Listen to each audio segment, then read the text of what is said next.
Graça e paz, meus queridos e queridas, amigos e amigas, irmãos e irmãs, e todo aquele que aos ouvidos chega esse áudio e essa voz.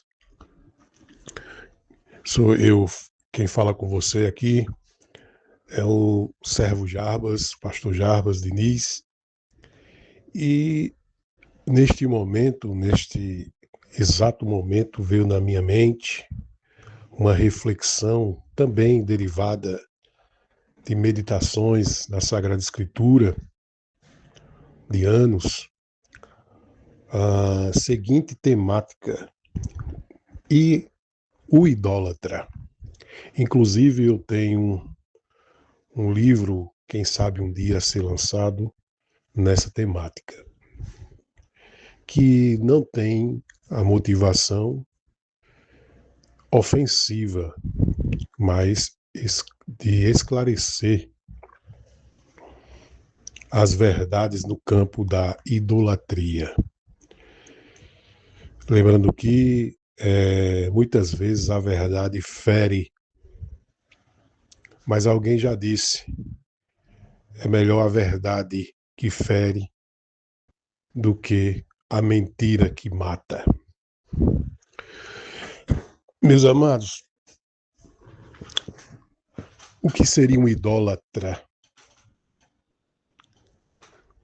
se não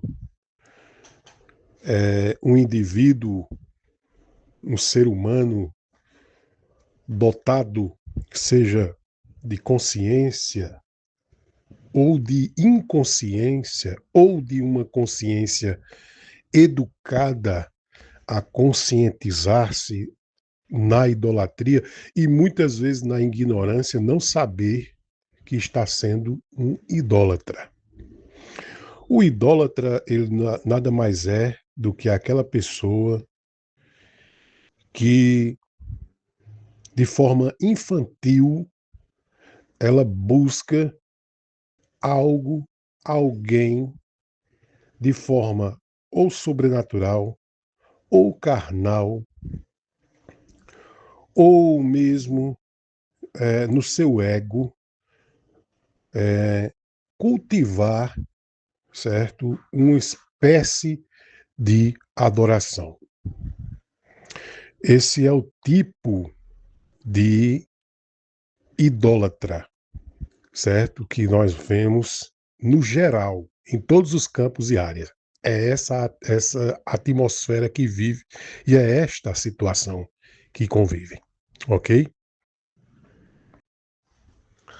O idólatra, ele nada mais é que uma pessoa limitada, muito limitada.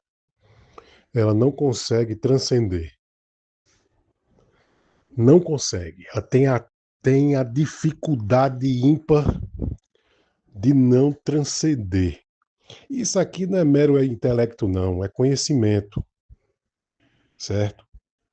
Que deriva-se de anos de estudo e anos de dar razão a Deus do que ele fala também no campo cristão, no campo da Sagrada Escritura. Mas eu, primeiramente, eu vou falar no geral. Observe bem. É uma limitação vergonhosa, porque assim, o idólatra, certo? E qualquer um pode ser dotado de idolatria, ninguém está inerte dessa situação, certo? Totalmente excluída, ela pode cair nessa armadilha até mesmo sem mesmo perceber. E tem muitos que estão sendo e achando que não são e estão caídos e mergulhados na idolatria, sendo idólatras. Então, o idólatra, primeiramente, a gente vai ver aquele modo de viver simplista, aquela pessoa mais simples. O idólatra mais simples é aquela pessoa, aquele ser humano que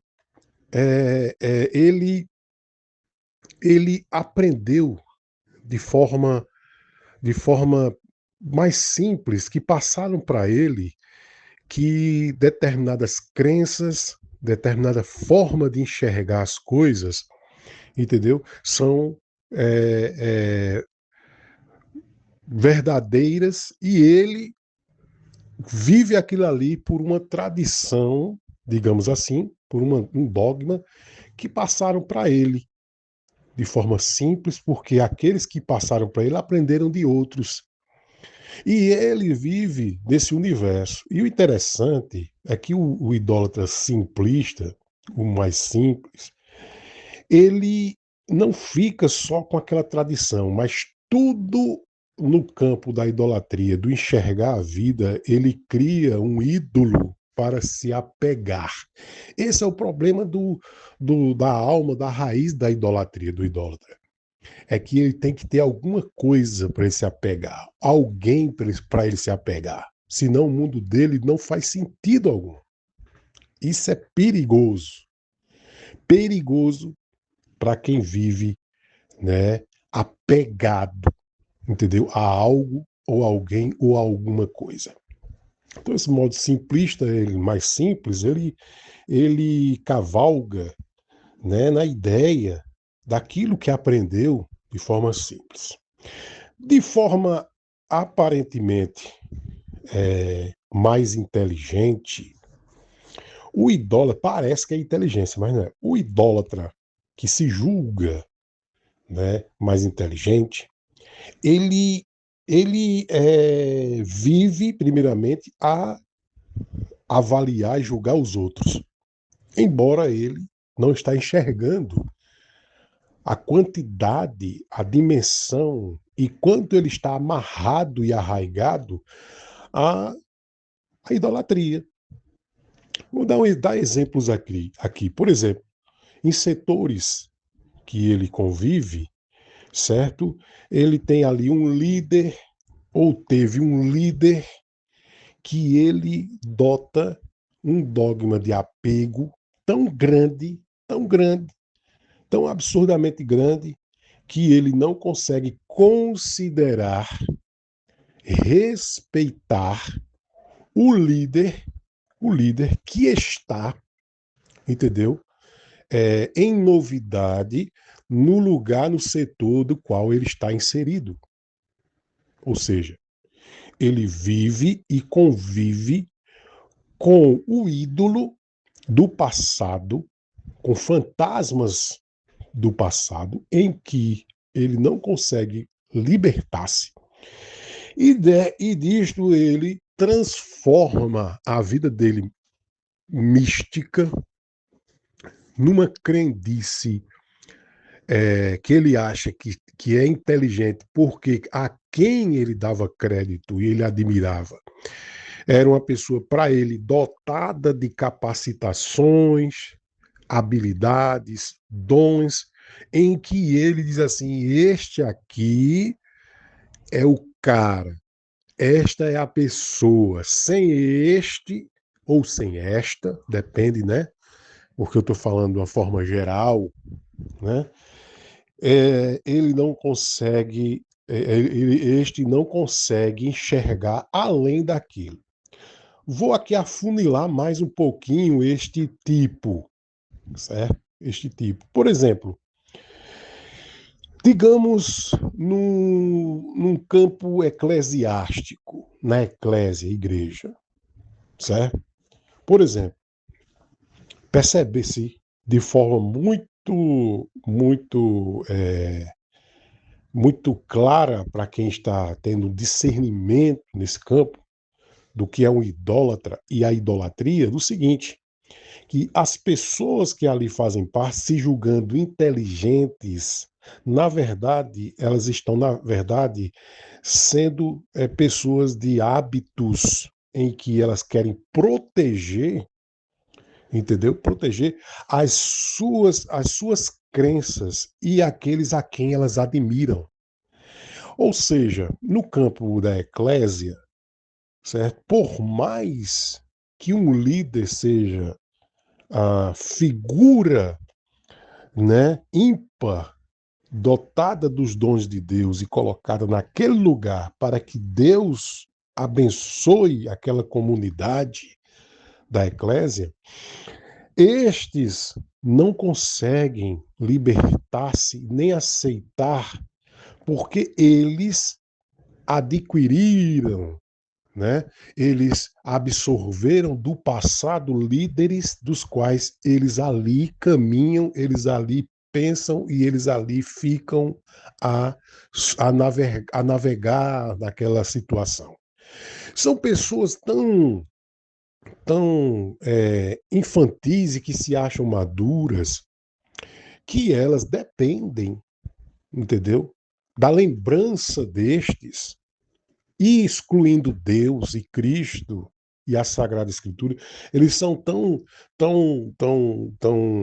leigos e acham que são espertos, que eles, nesse apego do passado, eles não estão percebendo que a vida da igreja está sendo, por sua vez, está sendo afetada, prejudicada, até o trabalho em si, por causa, tá entendendo? Dessa idolatria que eles preservam nas suas vidas, no seu coração. Eu não estou dizendo, antes que você me julgue, porque naturalmente o ser humano tem esse hábito de querer julgar tudo, né? Antes que você me julgue, eu não estou dizendo aqui, entendeu? Que é errado dar honra a quem merece honra. Uma coisa é dar honra a quem merece honra. Outra coisa é você, entendeu? Nutrir uma idolatria onde você se julga tão esperto, tão capacitado, até diploma você tem, mas maturidade você não tem. De fazer comparações, como fulano era assim, com ciclano era desse jeito, com isso é imaturidade. Isso é muita imaturidade, isso é uma infantilidade absurda. Compreende? E estas pessoas, elas têm um perfil, principalmente dentro da eclésia, em vários lugares, né, em setores de saúde, e em vários lugares, mas principalmente na eclésia. Elas, elas são pessoas que vivem a conflitar e a criar conflito, embates, conflitos. Elas não têm paz. Elas só querem que as coisas sejam feitas do jeito delas, porque elas aprenderam com o ídolo dela.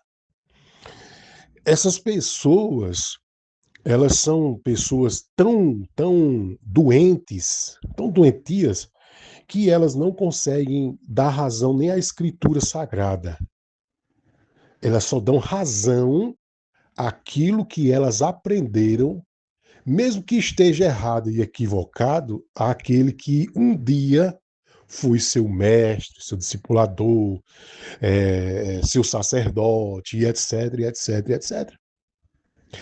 É uma idolatria. E às vezes, e estes ainda caem no absurdo de julgar os que são mais simplistas, que confiam numa estátua, que confiam num ser, que confiam num objeto, que confiam no pé de coelho, que confia no Buda que está na estante, que confia no Salmo 91 aberto na sala, que confia, e etc. Está compreendendo? E eles julgam ainda serem mais sábios, mais inteligentes e dotados de uma verdade que ele ainda absurdamente eles chacoteiam estes mais simplistas. O absurdo do idólatra que se acha inteligente, mas eles são dotados de um narcisismo absurdo, de um narcisismo tão absurdo, que eles, por sua vez, julgam tudo e todos a partir do seu ego, que eles também têm uma certa idolatria ao ego. Aí nós vamos entrar no terceiro perfil, o perfil daqueles que adoram o ego. O ego são pessoas assim, que no ego delas nutre o orgulho, a soberba, essas coisas que eu também vivo lutando dentro de mim porque eu não sou perfeito. Mas quem se julga perfeito, ele acha que está tudo certo, né? E veja bem, essas pessoas que idolatram o seu próprio ego, elas são dotadas de uma incapacidade cognitiva de enxergar os outros com compaixão, misericórdia, etc. E muitas vezes está inserido em setores. E ela vive a idolatrar a si mesma. E aí elas vivem uma latência de uma forma mais latente, o narcisismo, porque ela é adoradora de si mesma.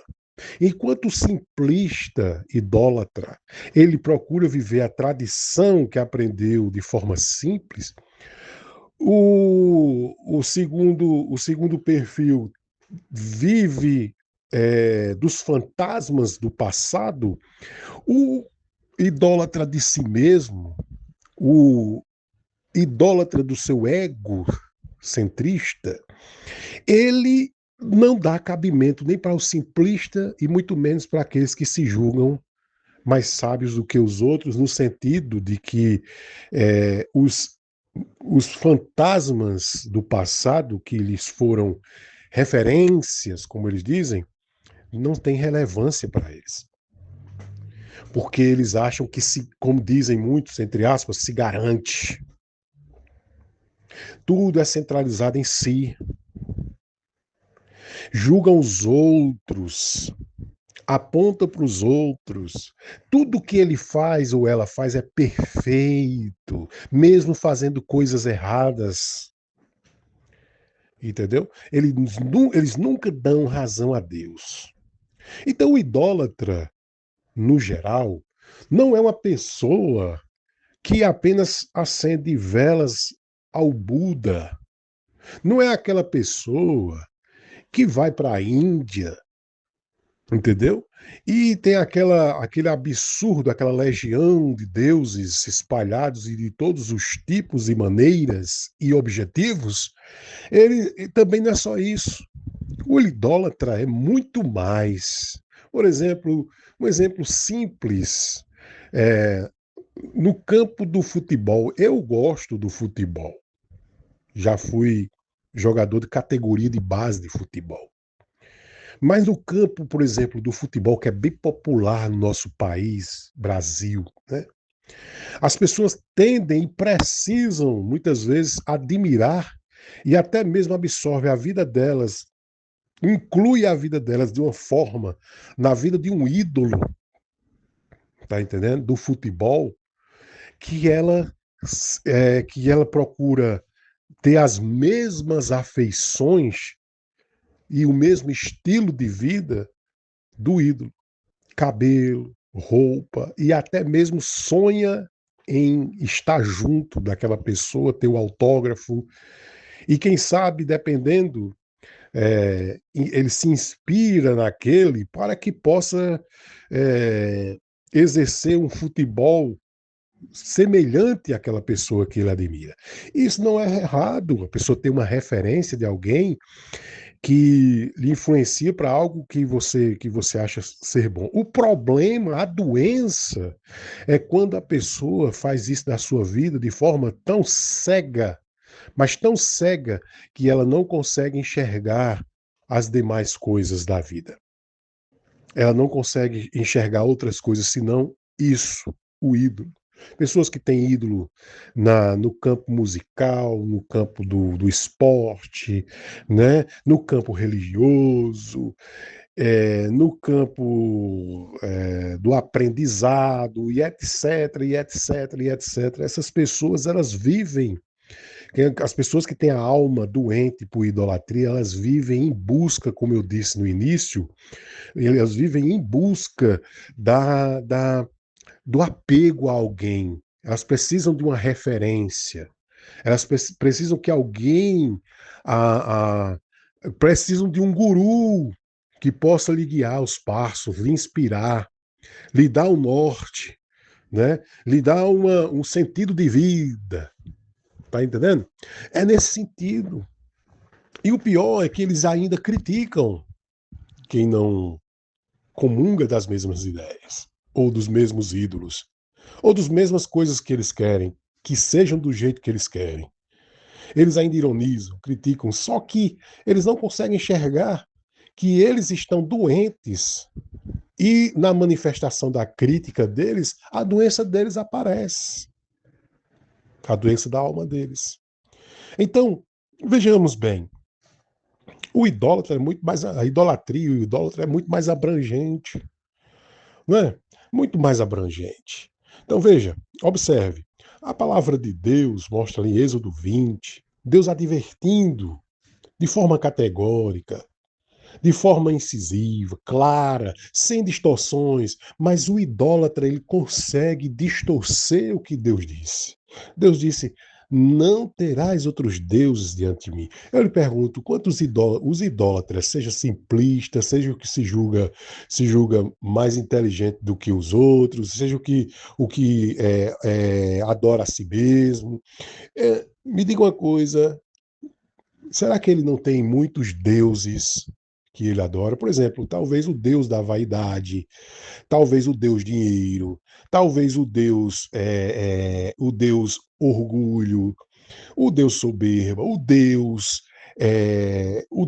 ódio e outros deuses, há variações de Deus, fora os deuses dos quais Deus está colocando no texto sagrado de Êxodo 20, os deuses do Egito e advertindo ao seu povo que não dê razão a deuses pagãos. Mas só que ali é muito mais abrangente, porque Deus estava advertindo dos deuses pagãos, das nações e civilizações que ali cercava, certo, todo do Egito a toda o contexto ali territorial. E Deus estava dizendo para eles: olha, onde vocês forem, onde tiver deuses, não participem. Não façam para vocês, agora eu vou parafrasear, não façam para vocês imagem de escultura, semelhança nenhuma do que haverá, do que vocês veem no céu, ou na terra, ou debaixo da terra. Observa como a coisa, como Deus tem razão em advertir. Porque Deus sabe que isso é doença. Deus sabe que isso é condenativo para a própria pessoa e Deus sabe também que a pessoa que vive nisso, ela é limitadíssima, porque ela não consegue transcender esse tipo de vida que ela fica ali como o povo de Israel, que ficou rodeando a terra prometida e morreu todo só a nova geração que conseguiu entrar na Terra Prometida. Ficaram só desejando. Então a pessoa que é idólatra, ela fica só desejando, desejando, mas é tudo muito limitado, ela não consegue transcender. Não consegue transcender o hábito de abandonar uma coisa que ela chama que chama de devoção, que chama de admiração, de veneração, e etc, etc, etc. Ou seja, nós temos que ter muito cuidado com aquilo que nós enxergamos no céu. Deus está advertindo, não faça. Aquilo que tem na terra, no céu seria o quê? Digamos que vejamos algum sinal no céu, um anjo. Esses dias eu vi um vídeo de alguém, pode ser um IA, alguma coisa que hoje está nessa modinha, né? De muito fake, mas alguém estava vendo anjos descendo como se fosse uma milícia de anjos para ajudar, entre aspas, o povo de Israel. E tem muitos vídeos mostrando anjos, mas são coisas editadas, feitas pelo homem. E Deus está dizendo: não faça imagem nenhuma da qual você vê qualquer coisa no céu. Seja verdadeira, né? É claro, seja mentirosa, a gente tem que ter cuidado, porque Deus está dizendo que isso, ele não tem aprovação dele. E na terra? Aí nós vamos aqui observar na terra tantos, né? A quantidade que existe, né? Aqueles que são feitos e aqueles que são vivos, e eu já falei em algumas aulas minhas que o ídolo que não fala, que é aquele que vê, que não fala, que não cheira, que não ouve, que não anda, que não apalpa, e etc. Não tem afetuosidade, não tem vida, mas ele é apenas um boneco. Esses ídolos certo? São feitos por mãos humanas. Alguns textos, até do Apócrifo Sabedoria, capítulo 13, mostra que a condenação desses ídolos. Mas observe bem, vejam bem, a coisa vai muito mais além do que isso. E quando o ídolo tem olhos e vê, tem nariz e cheira, tem ouvidos e ouve, tem boca e fala, tem mão e apalpa, tem pé e anda, tem alma, está vivo, porém morto, e etc, e etc, e etc. E pior, usa ainda da sua influência para levar as pessoas à destruição, da qual ele está inserido na destruição. Esse é pior. É pior porque ele conduz as pessoas a não libertação, mas a prisão doentia de que tem que admirar ele. E para onde ele vai, ele conduz a multidão à destruição, ao mesmo inferno que ele está condenado. Esse é o pior ídolo que existe. E os idólatras que gostam disso. Tá? Tem gente que se rasga por isso, se descabela por isso, entendeu? Se perdem na vida por isso, se desgraçam por causa disso. Por exemplo, tem famosos que já foram assassinados. Como eu acho que, acredito eu, o John Lennon foi assassinado por uma pessoa que era fã dele, fanático por ele. Então, você vê como para você observar juntamente aqui comigo, que a idolatria ela é uma doença, ela é um pecado, ela é maligna para a vida do homem, levando o homem ao fanatismo de querer matar e até matar. Né? Tem gente que leva isso tão a sério que, se ela puder, ela trucida alguém violentamente por causa do seu ídolo, porque ela é idólatra. Ela não consegue viver sem aquele ídolo. Isso é absurdo. A palavra de Deus também nos mostra, lá em 1 João, filhinhos, o apóstolo João apelando, filhinhos, fugir da idolatria.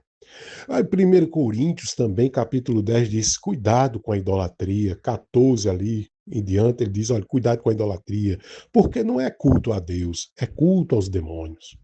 Naquele contexto, havia um templo em que se cultuava um ídolo e que tinha demônios que se manifestavam. E na antiguidade, pelo amor de Deus, Deus Moloque e outros deuses pagãos, Baal e etc., e outros deuses, em que até tem deles que até crianças inocentes eram oferecidas, ofertadas em vida, imoladas.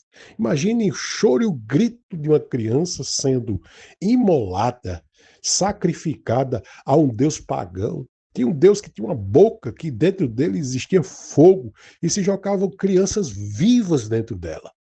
Então, aí a pessoa diz, não, mas a quem eu venero, a quem eu adoro, ou a quem eu admiro, ou a quem eu tenho como inspiração, ou a quem eu creio, e etc, etc, nesse pensar, não, eles não me levam a sacrifícios assim, não, a esse tipo de coisa, não. Certo, mas leva você a adoecer sua alma, a violar uma crença verdadeira e pura no Deus que é verdadeiro.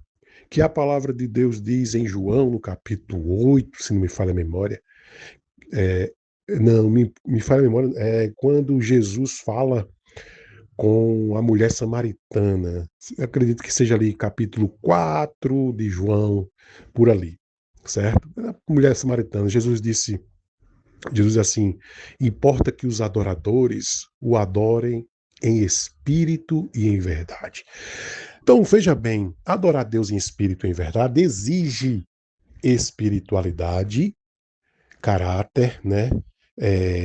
Exige desfrutar do Espírito Santo, da palavra de Deus, de consagração, de jejum, de entrega mesmo a Deus, de dar razão a Deus, de arrependimento e tal, em espírito. E em verdade é o que? Dizer, Deus tem razão, a palavra de Deus está certa, toda e qualquer outra coisa que esteja fora da palavra de Deus e que não condiz com a palavra de Deus e que faz a palavra de Deus ser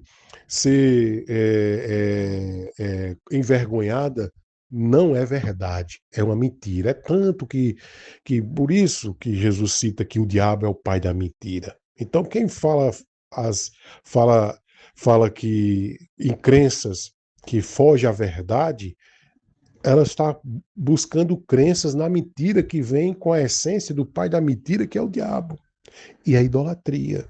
Porque Deus é espírito e é verdade. Deus, certo? Exige espiritualidade por ele ser espírito. Espírito puro, piedoso, e é transcendente. Olha que coisa interessante, sabe? Ninguém, como disse, ninguém viu a Deus, senão seu Filho, né? Que foi revelado Cristo.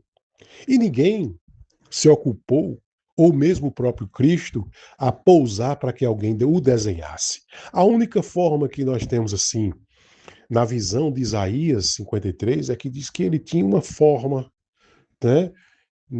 Humilhante, humilhada, sofrida, né? E que as pessoas não tinham, pela sua beleza, as pessoas não nutriam atração, estou parafraseando, ou seja, ninguém se atraía, né, pela afeição, pela forma física de Jesus, ou seja, não existia beleza alguma que o fizesse ser alguém que seja atraído pela beleza. Não, a beleza que Cristo exalava era as palavras de Deus, certo? A sua presença de piedade, a sua santidade, entendeu? A sua presença de Deus, Deus Deus homem entre os homens, agindo com atitudes de bondade, mas Jesus nunca perdeu sua energia e seu tempo aqui na Terra, até porque ele tinha uma missão única de fazer pela humanidade o seu sacrifício para aqueles que creem. Então Jesus nunca perdeu o tempo dele, dizendo assim, ó, que me desenhe aqui e jogue para toda a humanidade por todos os séculos. Esse aqui sou eu, a minha imagem. Não, Jesus nunca perdeu este tempo. Nunca perdeu. Nem mesmo os apóstolos seguiram esse tipo de linha de pensar. Então, claro que existem as ilustrações do Evangelho para aqueles que foram feitas no passado, para pessoas que eram leigas, não tinham letra, não tinham conhecimento. Então, elas precisavam do desenho para ser explicado na tradição cristã, ser explicado o Evangelho para as pessoas mais simples, os pagãos, né? As pessoas pagãs que viviam no paganismo estavam ouvindo o Evangelho e usava muito assim ilustrações do Evangelho, desenhos para poder elas compreenderem o que de fato estava acontecendo, mas nunca foram induzidas a venerar, nem a adorar, nem a criar ídolos. Isso aí foi uma coisa que se criou com base nos gregos, que tinham seus ídolos, com base nos romanos, que tinham seus ídolos que imitavam os ídolos dos gregos, só modificou o nome em muitos casos. Então, entretanto, o que nós devemos entender é que o ser idólatra é muito fácil, é muito rápido de ser, é uma tentação muito rápida de acontecer. A pessoa que tem um problema em ser idólatra, certo? Primeiro, lembre-se que ela tem, certo, necessidade de alguém que o guie, e não é Deus. Ela tem necessidade achando que é maior do que as outras, porque ela acha que, pelo fato de ter uma Bíblia na mão, muitas vezes, e está idolatrando, ela acha que é maior do que os outros que têm ídolos homens, sejam ídolos de estátua e etc. Mas vivem numa idolatria. Alguns grupos até vivem assim, idolatrando. E aqueles que a si mesmo se adoram, a si mesmo se idolatram, e por aí vai. Ou seja, amigo, minha amiga, meu querido e minha querida, meu irmão e minha irmã, lembremos de que quando Moisés levantou a serpente de bronze no deserto, Moisés não disse para eles adorem, não. Moisés disse para eles olhem, porque foi a determinação de Deus. Deus não mandou adorar a serpente de bronze. Deus mandou olhar para que eles fossem curados, porque um ataque de serpentes tinha ferido aquelas pessoas de forma mortal. E por isso eles olharam. E aqueles que não olhavam morriam. E eles olharam. E isso significa o quê? João capítulo 3, onde Jesus disse: assim como Moisés levantou a serpente de bronze, importa que o homem, o filho do homem, perdão, o filho de Deus, o filho do homem, seja levantado na cruz do Calvário. Ou seja, uma vez que Moisés levantou aquela esfinge, digamos assim, né? Aquela imagem da serpente, né? Não sei se usei o termo correto, esfinge, mas aquela serpente de bronze, a finalidade era curar as pessoas dos ataques das serpentes venenosas que estavam matando. Jesus Cristo foi levantado semelhantemente, porque aquilo ali era profético a partir de Moisés, da serpente de bronze, a despeito de Jesus. Enquanto a serpente de bronze levantada por Moisés curava a enfermidade do veneno das víboras, das cobras perigosas e fatais, Jesus Cristo foi levantado na cruz do Calvário para ser a cura contra o pecado daqueles que se arrependem, a cura dos traumas por causa do pecado, a cura de quem precisa ser curado a alma por causa da idolatria e por ser um idólatra, a libertação das algemas de quem vive apegado e precisa se apegar a algo, a alguém ou a alguma coisa. É Cristo. Lembre-se disso. E ele não só morreu na cruz, ele ressuscitou. E aqueles que creem nele, a Bíblia diz que ressuscitou juntamente com ele. E ele disse que não os deixaria só, mas enviaria outro consolador, o Deus Espírito Santo, habitando neles. E qual a função do Espírito Santo? Convencer o homem do pecado, da justiça e do juízo e consolar. Ao mesmo tempo, ele também, certo?